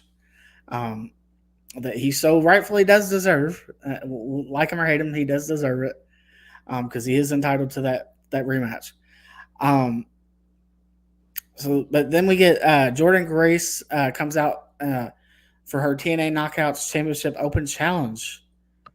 And we would get none other than Ariana Grace from NXT would appear, and she announces that she is the new liaison between NXT and TNA. So she's not coming out to have the match, but she's making an announcement that she is going to be the liaison for TNA and NXT. And this is a huge thing, I feel like, because if you don't know who her father is, I'll just say he's someone in TNA. I don't know. He's actually an alumni of our show, actually. Well, in a way. Really? Yes. I'll give you a hint. Another hint. He is actually one of the people that we aired at the beginning of the show today. Santino. No. Oh, yes. Random guess. Breaking down the fourth wall. Yeah, yes, that's Santino's daughter. Damn, I got that good. That was random. Well, now you got to ask the question: is she going to have a Cobra? Right. Hey. Yeah. Cobra. Yeah. And so Jordan Grace would defeat Carmen Petrovic. I've never heard of her, to be honest with you. So when she came out, I was Petrovic. Like, what is it? Petrovic? I think it's Petrovic. Yeah, I had never heard of her. Sounds right. I was like, who? And after the match, the lights went out. And this is where I talked about Wendy Cho. So after the match, the lights went out. And when they returned, Jordan Grace was laid out in the ring with a pillow beside her. Oh, wow.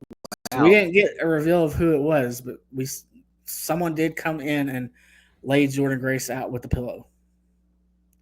So we can only assume Wendy That chose. damn solid steel pillow. Right. We Right. can only assume that Wendy Solid chose steel pillow. making her way to TNA. How dare they hurt my Jordan Grace? Right. She's an absolute monster, dude. She is. She's a man. She's beast. somebody who's transformed too. Yeah. Yeah. Have y'all seen her workout videos that she'll post on her socials, man? Like she's doing push-ups against the wall, like climbing the wall as she's like how do you do that? Right. She's a beast. Yeah. Yeah. Her husband's a beast too. She's Yeah. not big Papa Pump. She's Big Mama Pump. That's right. Then we have Zachary Wentz. He comes out and he shares how he's worked back to becoming the X Division champion. And then we get the former X Division champion, Speedball Mike Bailey. He interrupts and he congratulates Wentz on and announces that he will be using his rematch clause at Victory Road for the X Division championship. So another big rematch at Victory Road for the X Division title this time. And then they would be interrupted by the Good Hands, claiming that they were robbed at Emergence. Hotch blindsides Bailey. Jason Hotch blindsides Bailey, and Wentz leading to an impromptu tag match. To which Mike Bailey and Zachary Wentz defeat the Good Hands. And then we get Steph DeLander comes out, and she calls out Matt Qdoba, as Santino likes to say,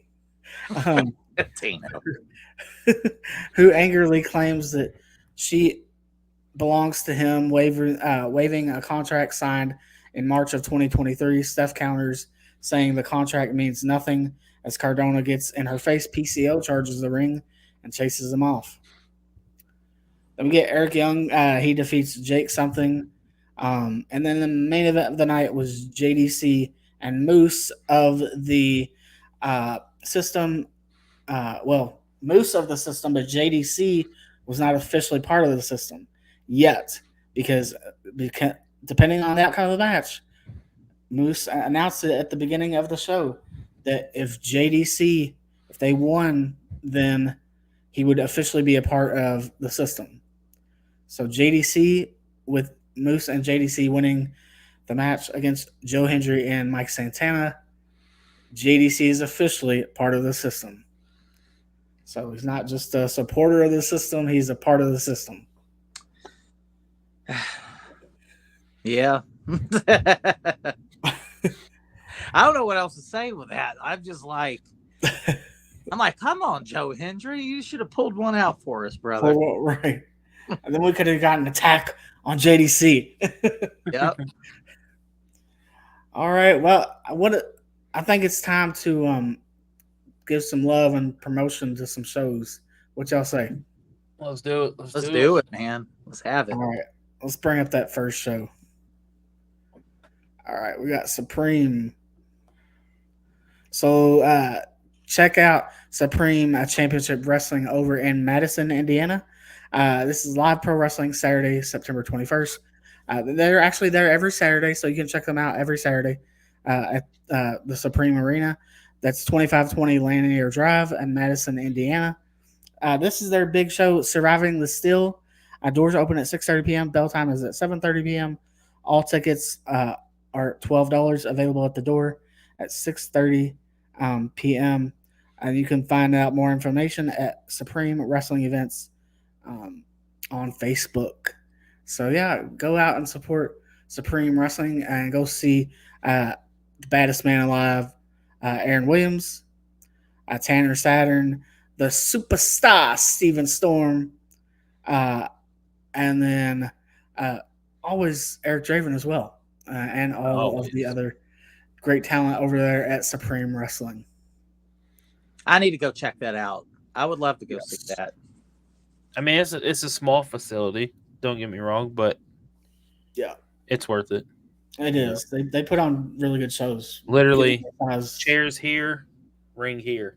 Oh wow. Okay.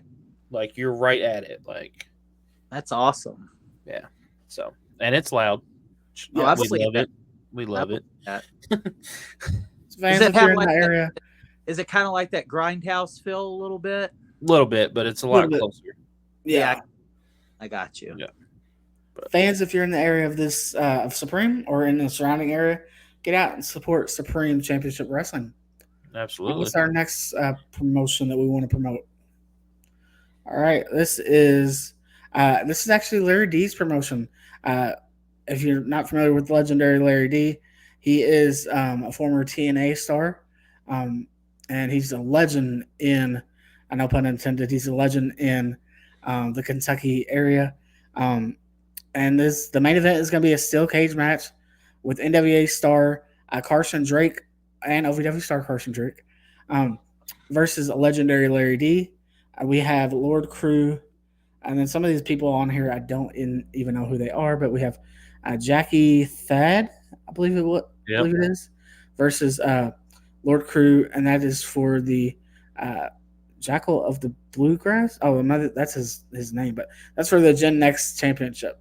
Then we have Big Mama versus Ari Alexander on this card. Yes, sir. Let's go, Ari. Double A.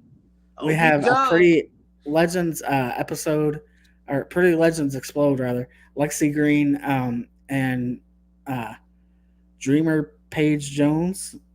We have Mr. By the Book Gaston LaRue versus Party Mike. We have a Tables, Ladders, and Chairs match. Nasty Nate Gnarly versus Heavyweight Pueblo Johnson. We have Kaiju Big Battle Hoss fight the Zodiac, which is an alumni of the show as well, versus Brandon Taggart. That will be a great match. I'm sure that you will not want to miss.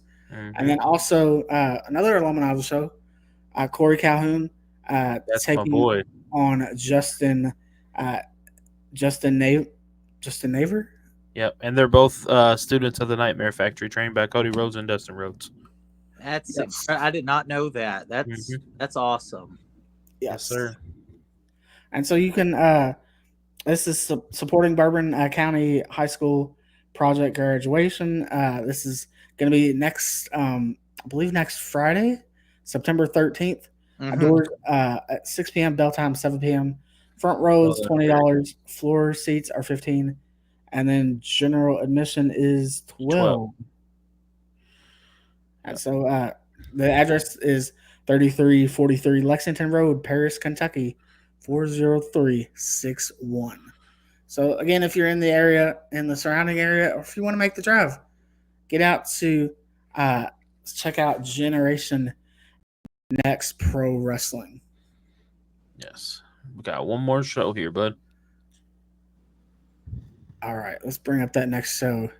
This is another huge show. This is actually tonight. If you're watching today, or listening today, World Wrestling Alliance Live Professional Wrestling presents Boundless, and this is. I've been to a couple of their shows before. When I say a couple, I've been to like 2 or 3 other shows, but they are still really good shows. Actually, for those that may not know. Actually, our very own Mr. Hush. World Wrestling Alliance. Tony Evans came from World Wrestling Alliance. And so, that's where he kind of got his start at. Awesome. And so we got Alexander Knight, Ray Waddell, and Lucas Tyler. A High Society mixed 6-man tag team match. If I'm pronouncing these wrong, just bear with me.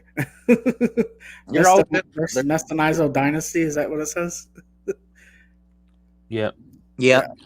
I had to look. Mestizo Dynasty? Yeah. Mestizo Dynasty. Yeah. And that's a 6-man tag. It looks like that's going to be the main event of the night. This is going to be, again, tonight, Saturday, September 7th. Doors open at 5 p.m. It's at the Livermore City Hall. That's at 105 West 3rd Street, Livermore, Kentucky, 42352. Front row is $15. General admission, $10. Message Facebook.com//WWE is now for tickets. And again, that's live in Livermore, Kentucky. There's a lot of good wrestling going on, gentlemen. A lot of good wrestling. Tons of great wrestling going on. Oh, yeah, a lot of it. And like I said, we not only support OVW, we not only support Grindhouse, we support just all over the place. So Absolutely. if we find out a wrestling promotion having a show, even in out of states, there's some promotions we're looking at working with and doing some business with, maybe even sponsoring as well. Sponsoring some matches on the shows and stuff. So there's a lot of great things happening with the Final Count. The one newest big one. Let's start again. Boom! Yes. Welcome to the team, Yes, brother. sir. Welcome to the team.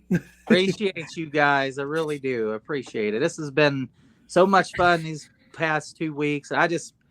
I'm even more ecstatic to keep coming on, guys, and being able to be a co-host with y'all. That's a big honor. I appreciate it. This reminds me of Randy Orton. That was out of nowhere. Oh my gosh! Yeah, that was out of nowhere, wasn't it? I think it's time to pay some bills. We're honored to have you, Chris, joining the team. Formally, as we can formally say it. This is the Final Count, and hey, everyone's along for the ride. We're all along for the ride, and this is just the beginning. The best is yet to come. Couldn't have said it better myself. 2025 is going to be a great year for us. Yes. I'm putting it out there right now. Yes. We're still not done with 2024, though. So no, 2024 is just the beginning, brother. Yeah. I'm putting 2025 in existence. Yes. Yep. We got a few months left of 2024, but it's been an incredible year. I've been part of this almost a year now. Yep. There's no looking back, no leaving for me. I'm here to stay loyal. Chris, we hope the same from you, man. Hope you're here to stay. Absolutely. With us. Once again, we're blessed to have you on part of the show, man. Yes. I'm very blessed. Likewise, guys. Likewise. Now you can start sharing out the post and telling everybody. And don't worry about it. I'm going to be doing that. I'm pretty active on social, as y'all can see. Yeah. I already got the info I needed from you, and so I appreciate y'all. I really do. I think it's that part of the show where it's time to pay some bills. Yes, let's pay some bills. What y'all think? All right. I'm gonna let y'all take these off because if you don't mind, Ryan, I want to do that one you sent me. Yeah. Okay. All right. Let me cue up some music here right quick. Dun, dun, dun, dun. There we go. You don't want me to sing, I promise you. Go ahead, take it off, Chris. Oh, awesome. All right, so guys, shop at www.shop.com using our personal link in the descriptive of the episode below. All right. And head over to jcounty.app.com now to get your official Final Count hoodie for $45 and t-shirts only $25. That's the first version of the t-shirt. We also have the second version of the t-shirts as well. And Brian will share where you can find if you guys follow us on Facebook or anything, we've been sharing the link to the new improved website. I went and redone it all. Chris is now added to the About Me section. Go there and check his About Me out, man. Just check out if you go to the bottom of the website, you can put your email for a subscription letter so you know when we update and all that stuff. Just if you want a t-shirt, it's there. If you want decals for your car, it's there. We got more stuff coming, so stay tuned. And Chris, I'm gonna let you have this one. Awesome. So don't forget to check out the audio version of the podcast. You can catch it on Spotify, Amazon Music, iHeartRadio, Google Podcasts, Breaker, Overcast, Pocket Cast, Radio Public, and iTunes, you guys. All right. This one's all you, Ryan. I'm going to do the big one last, man. All right. Head on over to w.gg and use promo code FinalCountKY to save 10% at checkout. It is your taste buds' favorite energy drink. Again, that's w.gg. Use the promo code FinalCountKY. Save 10% at checkout. It is your taste buds' favorite energy drink. All right, without further ado, man, head over to collarandelbowbrand.com. Use our promo code FinalCountKY to save yourself 10% at checkout. And that is right, collarandelbowbrand.com. Promo code FinalCountKY to save 10% at checkout. And I'm going to let a legend tell y'all more about this. Wrestling. A love and a passion we all share. I've started a wrestling brand. The wrestling brand. A brand founded on the aspects of wrestling. Two entities working together to create a product that connect emotionally for people everywhere. Collar and Elbow is the brand. Passion and love for wrestling is the drive. I am Al Snow, and this is Collar and Elbow, the wrestling brand.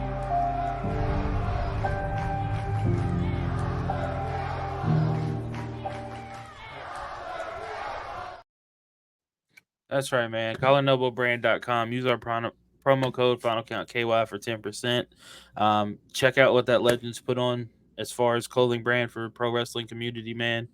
And just, he's a legend. And Collar and Elbow has great fitting tees. If you have not checked out their shirts, and I believe they even also have hats and whatnot. So go over there and get yourself some nice fitting swag from Collar and Elbow, and let Al Snow know that the Final Count sent you. Absolutely. Well, anybody have any closing remarks for this episode this week? I think I got one. This one. Yes. I appreciate it. Out of nowhere. I appreciate y'all. I really do. I just want to say in closing, I think I said this last week, but it's awesome to get together with a group of people that you can have a same passion for, and you get to have the opportunity to just talk about it, man, and have how often do you get to have time out of the week to really sit down, even with our loved ones? A lot of times we don't really get to actually spend the time that we really want because we're always working and there's always something going on. But when we get that time, it's so more meaningful. And this is just as meaningful. It's probably the second most meaningful thing in my life outside of my wife and my family and my faith, obviously. But it's wrestling. It's always been something, not to quote Al Snow, it is a passion, you know. So for you guys to have me a part of this last 2 weeks and now to be a part of the team, I really do mean this. I'm not just saying this because we're recording, but it really does mean a lot. And I promise, because people that do know me, I bring the energy. Sometimes it's a little more than what people want. But I've always been true to myself, been authentic, and I try to have the fan perspective and keep that always there, because to me, man, that's what made me fall in love with this. So I just wanted to say that's my closing statements. And we're going to have a really fun time with this. I think the audience is going to love the content because they're already loving what you guys do anyway. And I just hope I can have a small part of that impact with it. And I think I will, not being arrogant, but I think I can contribute in a lot of ways. And, it's only going to get better from here, guys. 2024, the rest of this year, it's going to be off the charts. And in 2025, man, y'all haven't seen nothing yet, literally. Yeah. And man, I want to say, if y'all go over to Grindhouse in Jeffersonville, 1416 Spring Street, me and Chris is normally there. Ryan's there sometimes. Yeah. Don't hesitate to come up, say what's up, take a picture. Whatever you guys want to do, man. Yeah, we ain't gonna bite. We're very friendly, very outgoing people. Just a love for professional wrestling. That's why we do this podcast. Basically, without you guys watching and liking and sharing and tweeting and all this other stuff, this world is very social media based anymore. And we greatly appreciate all the support. Don't miss the live recordings when we do them, man, because you never know. If you interact in our chat, we might pull you in. Yeah. Ask a few questions or something like that. Just maybe some giveaways or something. Yeah. Something like that. You just never know what we're going to do. Never know who we're going to have on here. But Absolutely. yeah, the live shows are great. The recordings are phenomenal. You guys can check them out. If you're we record on Friday nights, they're out Saturdays. Check them out anytime. Go check out previous episodes. We're all over. Go check out the website that I've redone. Like I said, there's more to come on that. You've done a great job, by the way. I was Thank you. able to navigate through it. You've done a phenomenal job, Brian. Yeah. Thank you. Phenomenal job. And I just want to say, I appreciate both of you. I'm glad that the team that we built, it's just, as we've said, it's going to get bigger and better. You ain't seen nothing yet. That's not at all. Chris put it that way. You ain't seen nothing yet. And as Brian said, yeah, you never know who we might have on. There's going to be some, you never know where we might show up.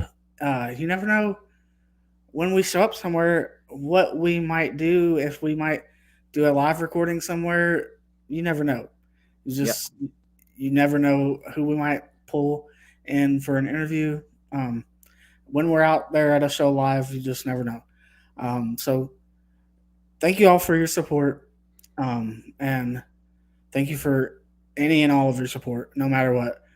We do this because we love it. We do this because we love and are passionate about the sport of professional wrestling. Absolutely. And with that being said, for this week, we will see you down the road. Later, guys. Later.